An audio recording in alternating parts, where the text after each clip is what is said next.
Hi guys, and welcome back to another solo episode of How to Be. This is a series where I basically share my life learnings as someone who used to be a super insecure woman and is now pretty confident. And today we are going to be speaking about how to stop comparison and jealousy.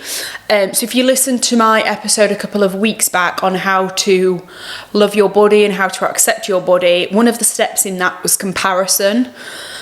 And comparing ourselves to others and why we do that and how to stop doing it. And then I was thinking it's actually a big driver in what causes insecurity and what causes us to feel crap about ourselves. So why not do a full episode on it? In my opinion, comparison is the devil. I think it's one of the worst things. And like I said, it drives mass insecurity for no reason if you actually deep it. And I don't even think that most of us realise that we're doing it half the time. I don't think we go around knowing that we're comparing ourselves to others. I don't think that when we're out in the street or when we're scrolling on social media that we're actively comparing ourselves, but we are.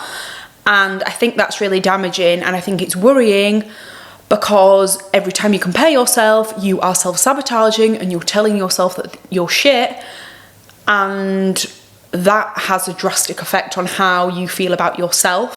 And just before we get into the steps, as I usually do in most episodes, wanted to give you a bit of context in my comparison and my jealousy, just so that you can relate as I'm going through these episodes and the steps and what I've learned and how I've put it into practice along the way. I used to be super insecure for years, and I was always compared to as a kid, and so I just grew up thinking that that was normal, that I should be comparing myself to others because that's just what everybody did. And so it was only kind of in the past 5 or 6 years that I start to realise how damaging it was and how little I felt about myself and how much I was putting others on a mass pedestal.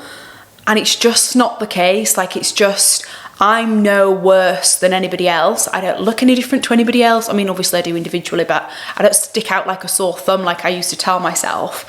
And I used to make such mountains out of molehills because, again, I was putting people on pedestals and I was making myself feel so small. And I don't think that anyone deserves to feel like that. And so, yeah, these are the things that I've put into practice in my personal life from my personal experience. I'm not a therapist, I'm not a trained professional. Nothing in my videos is scientific or I would say evidence-based, but actually it's life-based. Like, it's just my advice on going through life. So yeah, I hope you find it useful. And I know from personal experience that comparing yourself can feel icky and shameful and just shit. It can feel crap. You can go home at the end of a night and you can just feel worn out by it. So yeah, I've pulled these steps together. I found them really useful throughout my time of stopping comparing myself and stopping being jealous of everyone. So I hope you do too. So let's get into it. Step 1, as you will probably know already, each one of my episodes has some level of observation in somewhere, because without observing, you can't grow. So step 1 is to notice and to journal. So notice when you are jealous or notice when you are comparing yourself, and then journal about it. And journaling about it is basically digging into yourself to find out why. And so if you're jealous, for example, you will be gossiping and you will be slagging people off and you will be talking behind their back and you will be saying bad stuff about them. Most of the time that comes from an inner insecurity, from something that you're not loving about yourself, that you might be loathing. Actually, jealousy is self-sabotaging. So you need to notice when you're doing it. Notice when you're talking shit about people. I think gossip is I struggle with gossip a lot, and this is so cliche and it's actually pretty basic. One of the first things I did when I started this self-development, self-improvement journey, I listened to a Jay Shetty podcast. I know, let's all roll our eyes together.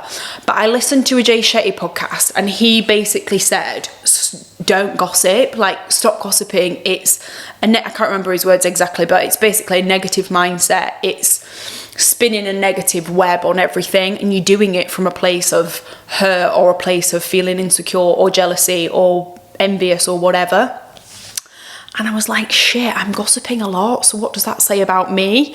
And actually, when you start to think about it, you will notice gossip is everywhere. Everyone loves a gossip, and I get it. And sometimes, you know, I do it also, like I do fall into the trap sometimes, but I do really try to not gossip, because I do strongly believe that it's a mindset thing, and it's a negative mindset thing. And I think gossiping comes from insecurity. If you're talking shit about someone, you can't be happy in yourself, because why the hell would you be wasting your time talking crap about somebody else? Like now I'm in this mindset, I just can't fathom bitching about someone. It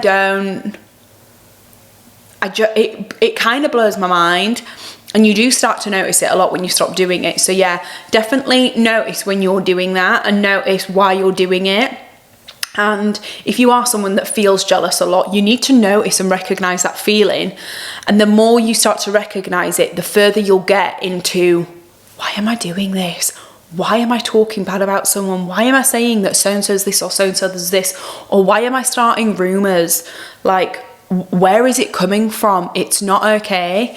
And usually, like I said, it's coming from a place of insecurity or feeling less than, or it's about you, not about that other person. So stop talking shit about people and start to look within and figure out why you're doing it. The same thing goes for comparison, and you have to start noticing when you're comparing yourself, and you have to start realizing why, so that when you do notice that you're doing it, you can rectify your thoughts. And that's literally what a lot of self-development is. It's noticing when you're doing something. I've just told myself that couple looks great and I could never be in a couple like that. You've got to notice that you've just thought that, and then be like, actually, they're couple goals, and I'm going to be in a relationship like that soon. Do you know what I mean? Most of the time you don't even know who they are. How do you know that they're relationship goals? Because they look cool, because he's 6'4" tall and got brown hair, and she's, I don't know, 5'6" skinny and blonde. Who says? Like, that's from a fairy tale. And so you need to start recognizing what you're actually telling yourself, where it's coming from, and if it's right or not. Okay, step 2 is popular, unpopular opinion, but it's take some time away from social. And I mean, cold turkey, go blank, go dark, go incognito. Nobody needs to know what you're doing. You don't need to know what anybody else is doing. You will be surprised, and I speak from experience, you will be surprised what happens when you come off of social media. So I did it last year, and I did it because I'm doing it at the moment with alcohol. So I've pulled back from alcohol a little bit for no reason. I don't want to stop drinking. I quite like a wine sometimes, but for no reason other than to challenge myself. So I did the same thing with social media last year, and I came off of it. I came off of it for 60 days, and what I learned completely blew. I thought I'd just have more time in my day, I'd feel a bit clearer in my headspace, and God, I learned so much about myself. I also learned so much about other people, but we'll go into that in a sec. But the reason social media plays such a big part in this video, but also in a lot of my other videos, is because I think we base a lot of things on it. Now that we're so used to social media being a big part of our day, it's a big part of our status, it's a big part of who we are and our personality, I think it's got good and bad things about it, but I think it plays a detrimental role in how we feel about ourselves, secure and insecure. And so when it comes to jealousy and comparison, you probably don't even realise you're doing it when it comes to social media, but I promise you, I know you're doing it. I know you are, because I do it, my friends do it, everyone I know does it. You go on there, you see a highlight of somebody's day, week, month, and you tell yourself that their life, their body, their outfits, their boyfriend, their friends, their social life, their finances is all better than yours. And so you start to then build up narratives about people in your own head, all the while telling yourself that you're less than, that you don't have enough, that you're not good enough, that your body's not good enough, that you're not cool enough, that you're not in the right spots. And you end up feeling shit about yourself. Nobody ever comes off of social media, unless you have a robot brain, nobody ever comes off of social media feeling better about themselves than when they went on it. And this is not a social media hate rant. I like social media. I work in social media. It's a big part of what I do. I don't connect with it, I would say, in the way that a lot of other people do. I do think it plays such a detrimental role in jealousy and comparison. And so if you really deep it for a second, you're essentially comparing yourself to complete strangers. You're comparing every little nugget of your life to that of someone that you think you have a relationship with via a virtual app. It's fucking weird. It's so strange that we base our status and our purpose on a digital profile that is a picture or a video of 30 seconds of somebody's day. And it's so silly. And I know that you hear this so much, and I know that you might be listening to this being like, eye roll, I know social media this, but I love social media. But until you step away from it, you won't realise the impact that it has on you. So back to the social media detox. I did it for 60 days last year. It was purely to challenge myself. But the things I felt anxious about were, where am I going to get my style inspiration from? What am I missing out on? How am I going to know what everyone's up to? I work in social media. How am I going to keep up with the trends? And there was all of this stuff, and I was feeling really anxious about it. And actually, I came off of it, and for the first 2 days, you are a bit like, oh, this is weird, what's going on?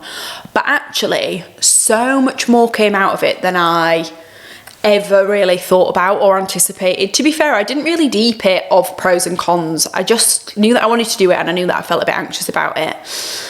One, it gave me so much more mental clarity. Two, it meant I was having actual conversations with people, because I had to ask them what they were doing, because I didn't know, because I wasn't on social and I wasn't seeing everything on stories or whatever. Two, I just felt so much better about myself. And what I noticed was, before the detox, I was doing things that everyone else was doing. Like, now I mention it, you'll probably recognise, but everyone does this.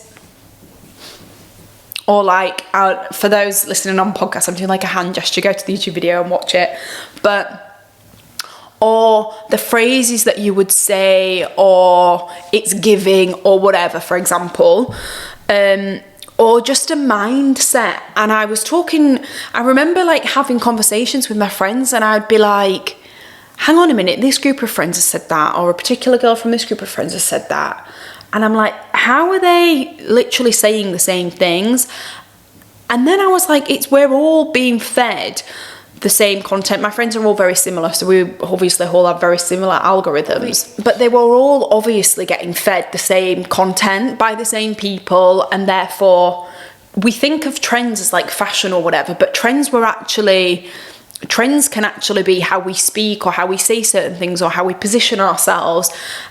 And that made me realise, it gave me a big wake-up call to, we're actually all morphing into very similar people, or similar versions of different people. And therefore, even a bigger scapegoat for comparison and jealousy, because you compare yourself to similar types of people. You compare yourself to different versions of you, people who, quote unquote, have bigger statuses, or are more successful, or have more money, or have the boyfriend, or have the kids, or have the family, or live in the big house, or live in the town, or the city, or wherever. You always put people that could potentially be in your circle on a pedestal, and you compare yourselves to them. And so a big thing that came from my social media detox was just how much we all mimic and copy each other, and then that is a melting pot for jealousy and comparison. And so social media is great, but I do think if you are feeling jealous, and if you are feeling a little bit like you're comparing yourself, pull back, because that eliminates a lot of what you're comparing yourself to. You can then only compare yourself to, one, people in real life, and two, you stop idolizing these strangers, and you stop making yourself feel so small just because of a hint of something that you've seen online. Step 3 is obvious one, but practice self-love. So the only way really, and the most impactful way to stop comparison and stop jealousy is to start to love yourself. And I don't mean throw a big stupid routine into your morning or into your evening or into your week or into your month, whatever. I mean, actually look at you for who you are. Look at yourself in the mirror, observe what you're like at work, observe what you're like as a person, and really start to nurture who you are. Write down and journal what you like about yourself. Write down and journal what you don't, and then you get this awareness of the things you love and the things you potentially want to work on or you want to let go of. But the more you practice looking inwards and celebrating and heroing the things that you love about yourself, the more self-confidence, the more you will stop putting yourself on a seesaw with someone you potentially don't even know, the more you will start to grow and flourish in this aura. Have you ever seen someone at work or a friend and you're just like, how do they do it? How do they look so effortless all the time?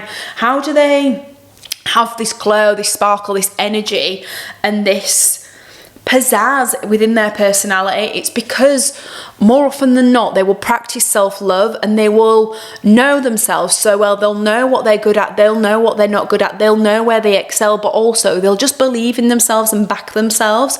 And so when you start to self-love, you really get this level of respect that wasn't there before. The girls that know.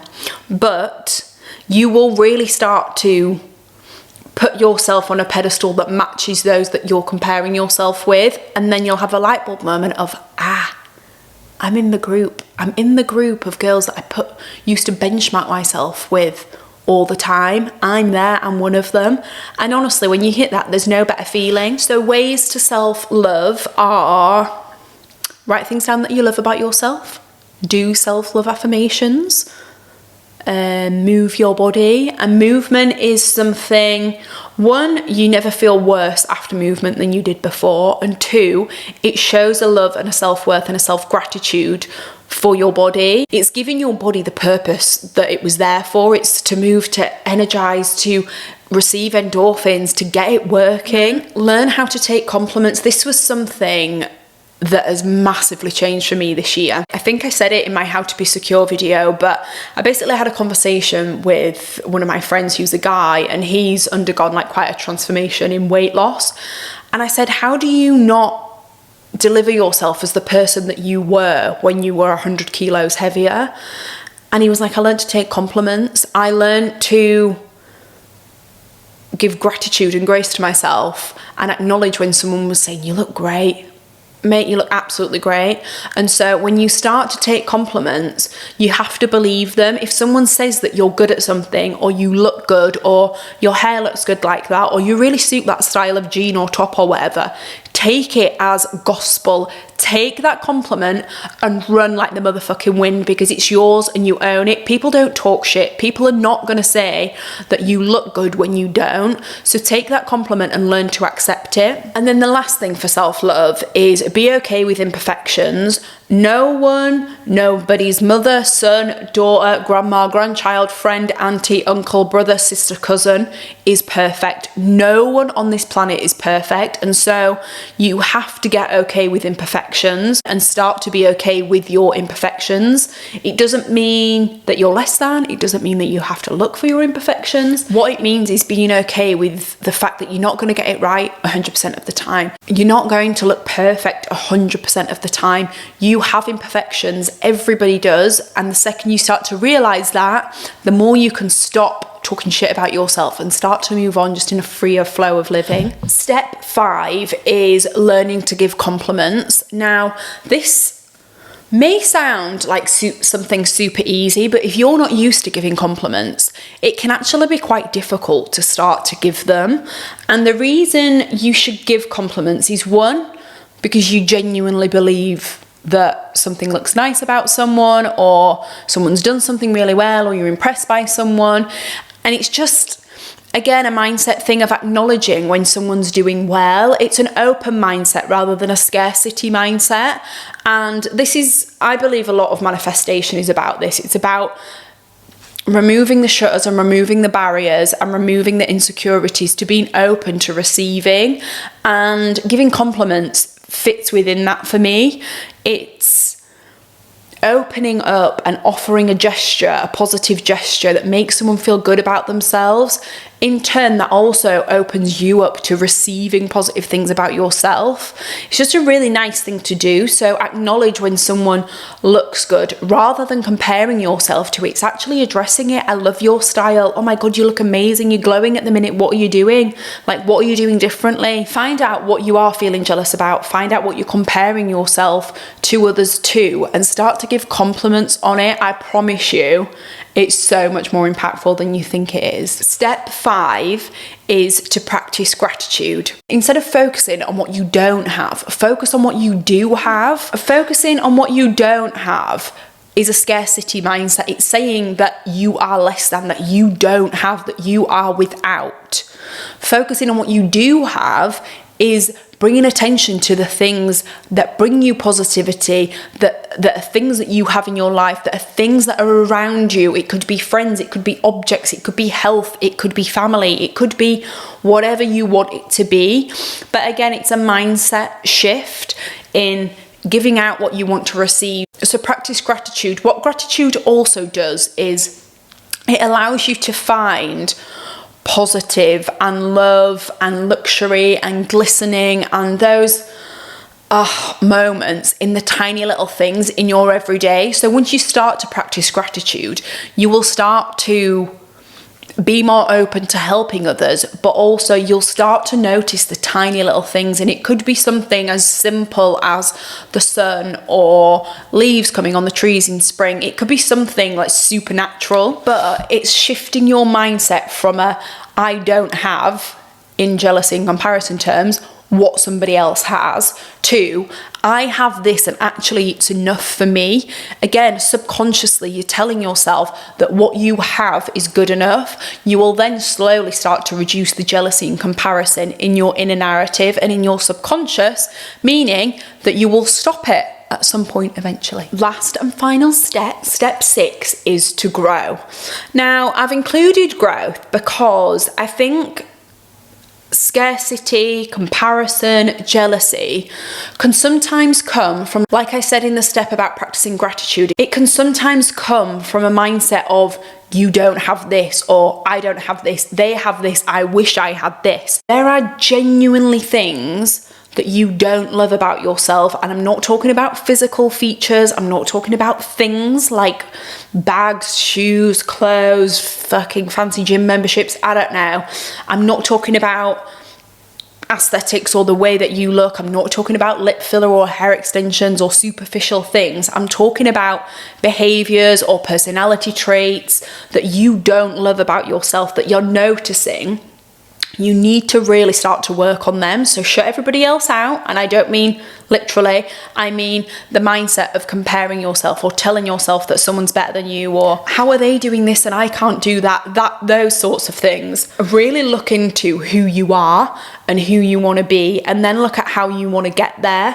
And again, I don't mean this crazy routine of this is where I am now, this is where I want to be in 5 years. And I don't mean crazy goal settings. I mean, actually, I do gossip quite a lot and I do cause a lot of trouble, and girls do come to me to slag other people off, and I don't actually like that about myself, and I don't know what it's attracting, and it's making me feel actually quite sad and insecure within myself. You then know that you've got to take that away and really put in the work to pull back on doing that activity, to pull back on doing that personality trait that is about yourself. It's not about changing who you are, it's about growth and personal development. So if you are noticing things, I don't think you need to sit down and do a full self-assessment. This is not about self-sabotaging. You are amazing, you have a good heart. It's not about sitting down and ripping yourself to shreds. It's about noticing and recognizing when you're doing behaviors that you're not fully in love with, that you're not fully comfortable with, because you're doing them more often than not out of insecurity, out of comparison, out of jealousy, out of envy. And then what you're doing is subconsciously you're attracting envy, jealousy, comparison, insecurity back into your life. No wonder you feel crap about yourself at times. And so really, really start to notice when you're doing behaviors that you're not in love with, that you're not liking, and start to put things into practice to help yourself grow out of them and develop them. And there are loads of videos online. I've got videos about how to stop being insecure, this one, how to stop being jealous. There's so many others. Tam Coder's amazing ones on how to stop feeling lonely, and loads of different stuff. There's so much education out there on how you can do it, but if there is anything in particular, please let me know. As always, I can help you. I have a lot of conversations in DMs and in the comments and stuff, and so please reach out if you are wanting to develop and grow in specific areas, and I can point you in the right direction. The whole point of growth is to become somebody that you like, that you fully, wholeheartedly like. And when you do that, you'll realize that, look, comparison and jealousy, it's always going to be there. A tiny element is always going to be there. What we're trying to do here is diminish it as much as we can so that you can feel more content and more fulfilled, and really grow into someone that you really like and really love, because honestly there's no better feeling than that. So those are my 6 steps on how to stop comparing yourself and how to stop feeling jealous. If you did enjoy watching the video, please subscribe on the button below, and if you're listening on audio on Spotify or on Apple Podcasts, please hit the follow button, because yeah, like I said at the beginning, it helps so much. So yeah, I'll see you next week for another episode. Bye.